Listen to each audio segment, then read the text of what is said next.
Conversation this morning in Angola. Amid post-election tensions, Angola held a funeral on Sunday for long-serving ex-leader Jose Eduardo dos Santos, who died in Spain in July, but whose burial was delayed by a family request for an autopsy.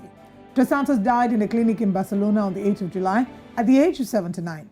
His funeral was taking place days after an election that appeared to have returned his MPLA party to power, but whose results have been disputed by the opposition. Held at the historic palm tree-lined Praca de República in the seaside capital of Luanda on what would have been Dos Santos' 80th birthday.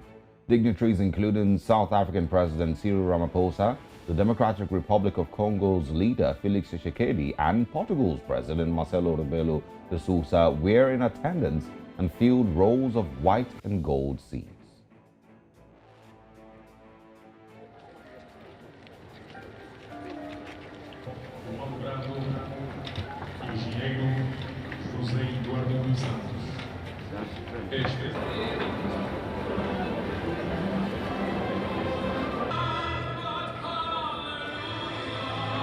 Meanwhile, over the weekend, a press conference in Luanda saw commissioners of the National Electoral Commission, CNE, explain that they will not sign the partial results of the legislative elections. They would be delivering a bad service to the voters when the CNE was supposed to ensure a better electoral process 30 years after the first general elections. Joining us this morning to unpack all that is happening in Angola, including the burial of the late ex-president and the election results, is doctoral researcher, Angola study expert, Edmilson Angelo. Thank you very much for joining us this morning. You're welcome. Good morning. Now, let's begin with the state burial for the late ex-president. What's the general disposition of Angolans yesterday? And also, there have been speculations as to the fact that his death, or rather his burial, was strategically placed to cause a distraction for what's happening with the elections. Is this the mindset of majority of Angolans? Right. Right now, I mean, what we witnessed yesterday in Angola was perhaps a real historical moment in the history of the country, as we noticed that, with the presence of so many different international delegations, we heard the words of, historical figures of the continent, such as the founding father of the Republic of Namibia. But above everything was the behavior of civil society throughout this whole process.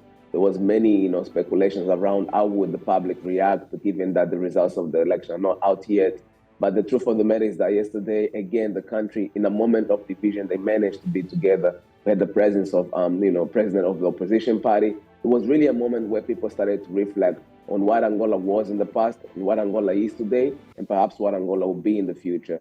I can say for sure that yesterday actually marked the end of a whole generation and the beginning of a new page for the country, whereby a lot of young people that are now, part of this, force in terms of decision making in the country, they'll perhaps be seen that, as a real page for the country. But in terms of this speculation, how much would this be something that will be utilized as a political weapon for people to perhaps, forget about the elections? The reality is that the position of the president, Lorenzo, on not talking about it throughout this whole process, he literally tried to stay a little bit far from it, because there was this speculation that perhaps they'll be trying to make this funeral as a strategic plan for the MPLA to perhaps, divert people's attention. But the fact that he didn't speak much, the fact that he wasn't really around much, he actually sort of put an end into this speculation on how much they're going to try and politicize this whole funeral. And as a matter of fact, the only person that actually gave an interview yesterday on the funeral was actually the president of the opposition party. So in terms of that, I feel like people managed to separate the waters, and they know that, the world is watching us in terms of us trying to, speak out our voices in terms of the election process, through a moment that we should all be saying goodbye to a person that obviously was loved by many, but also hated by some. People decided really to just focus on Dos Santos, and obviously it was very, very emotional, the fact that there was some part of the family there, even though it would be more emotional to have all the family there. But the truth of the matter is that we had a moment of reflection. We had a moment where the country came together in a moment of division. And I feel like now people are going to look at what will be the country in the next days, obviously, as we wait for the full results of the elections. Well, you just spoken about, the seeming expectation of the birth of a new Angola, after, of course, 38 years of Exactly. Dos Santos being in power. Will that also be dampened by the MPLA confirming its victory over the elections, and of course continuing to stay in power? Or, do Angolans still have the expectations that, out with the old, in with the new, after Dos Santos? Yeah, definitely, definitely. I think the youth generation, the young generation, they feel like they have spoken out, regardless of the outcome of the elections. We as youth, and I include myself on that, really do feel like we have spoken out, because never like before did we see results like that. Never like before did we see the opposition party coming so close. And this is mainly because of the youth. If we look at the main gate of Angola, which is the capital city, Luanda, the MPLA won like with a large mark of it. And Luanda is literally where everything happens. It's the gate in terms of economic, in terms of politics, in terms of society. I think it's really is the camp where the youth has spoken out the most. But even in different other provinces that are extremely important for the country, like Cabinda, where the oil is, the MPLA has also won. So it was a voice not just for the youth, not just for the generation, even for the economic community. There was a true message here for the ruling party. And we've been seeing with the ruling party, taking this as a loss, not really as as a win. It's extremely, for the youth in Angola, they know that now more than ever, they have to be considered. And the pressure will not just be on the ruling party, also on the opposition, because obviously they're also going to be expectation of the opposition, because now they have more space of maneuver. And obviously, people can only vote when it's election. But throughout these 5 years, they won't be sitting in the assembly. It will be the opposition having to be there representing them. That's why I really do see these elections as perhaps the key for Angola to be implementing local elections, which would then involve more civil society participating in the government of the country. And I'm curious, let's talk about the current reputation, or the reputation of the current president. And I'm asking this because, we saw that as soon as he came into power, he started a lot of investigations. There were a lot of hauntings, even though some people have termed these political. But we saw that at the end of the day, the son of the former president ended up in prison, his daughters ended up in exile, and a lot of corruption issues were brought to the light. Would you say that the people of Angola, have judged him unfairly based on the fact that the party he's run under, the MPLA, it's the reputation of the party that has sort of affected his performance? Or can his performance be separated from the party? And can we say that he's not done well as a president? Right, that's a very good question. I think it really is a mixture of things.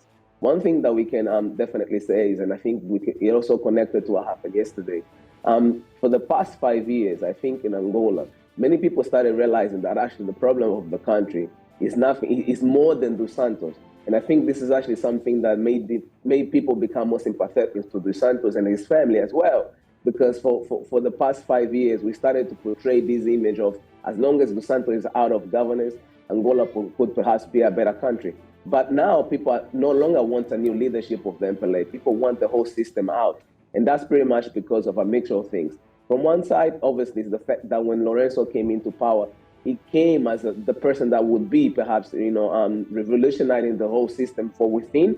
And actually, in the first 2 years, he started to deliver. He became somebody that people had a lot of high expectations on him, and he started making promise. And I think that. Angelo, can you hear us?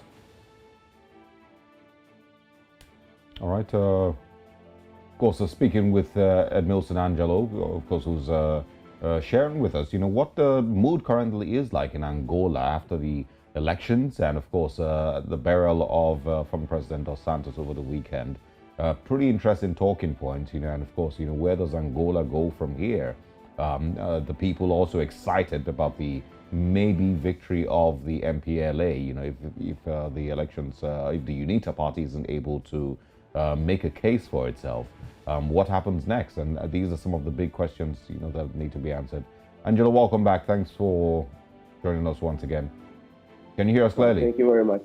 Yes, right, yes, I can hear you. Yeah, so I want us to talk election proper now. Of course, there's been a little bit of drama since the votes were counted. 5 Angolan electoral commissioners have rejected the election results. What do you make of this, and how do you see this ending? Right, so right now, this is actually the biggest question. People are waiting for the final results, and there's only 3% left for them to be counted in terms of votes. And obviously, the position of these commissioners coming out and saying that they do not approve of the results that were published. But we also had a response from the Commission for National Electoral Commission in Angola, saying that the same people that are saying that they do not agree, they actually signed for us to publish the predictions of the results. The reality is that they're going to have to be an internal conversation, and they're going to have to resolve that. And it's important for us to call here that the position of the opposition party last night, or even in the interview of Adalberto, where he's pretty much said, you know what, even though we will continue to have our position that we do not support the results that were published, yet the fact that we are part of the game will be accepting the results. So it was actually a position that people did not expect, which pretty much says that even if you lose, you're going to accept it. This was not a position of the opposition up until now. But the truth of the matter is that Angolans are not really looking to look for outside for help anymore. They really see this as a local conversation between generations, between parties that needs to be done, because obviously the difference is very small. So we just need them to come together, recount, and just give us the final results. And I think that will be the position of the public. All right, Angelo, talk to us about what the youth are clamoring for. We've seen that this is the most keenly contested elections in Angola so far, and we've seen a lot of young people at the forefront of this change. Now, some of these young people did not experience the civil war, while some did. So what would you say are some of the key points or the key things that they are agitating for as we're looking to see a transition of power in Angola? Right. The first thing is unemployment. Unemployment has been one of the most drastic things in Angola. And I feel like the fact that the youth, who account for the majority of the population, and no longer have memories of the civil war, but for them the reference is really the years where the Angolan economy was at its peak, where everybody actually had high expectations for the country. And then today, everyday's life of many Angolans who literally don't have much to even survive on. And the fact that the youth accounts for the majority of it, they feel like the youth years are being lost with them having to do nothing, and at the same time them not even having to have access to pretty much anything in the country.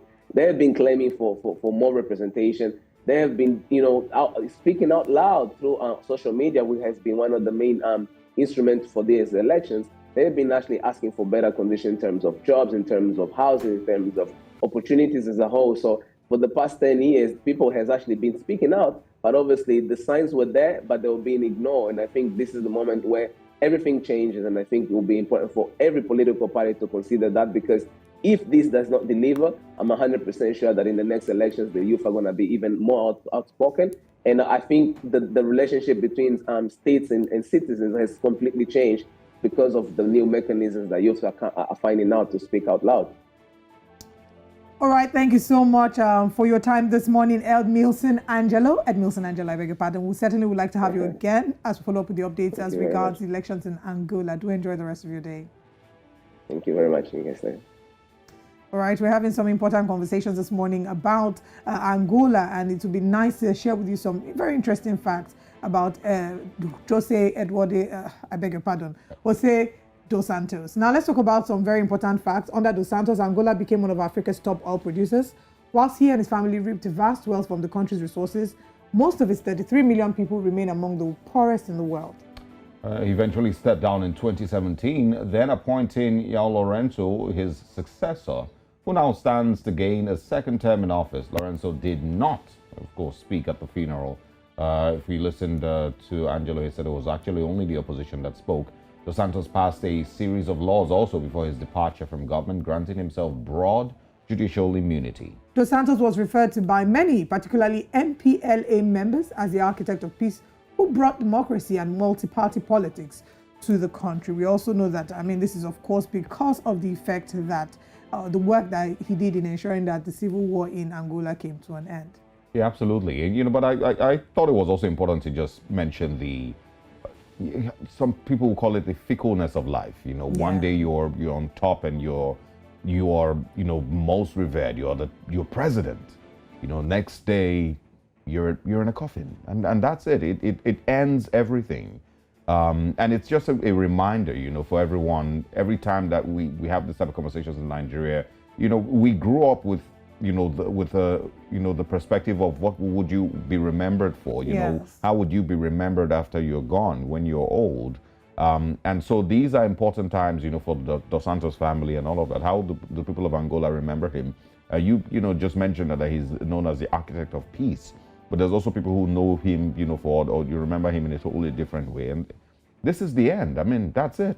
I mean, they now call him the flawed architect of peace because, unfortunately, whilst he did play a very key role, it's important to mention that his family has been charged with a lot of corruption allegations. But we're glad that this is finally coming to an end. We're hoping that the people of Angola find a way out and that peace reigns in Angola.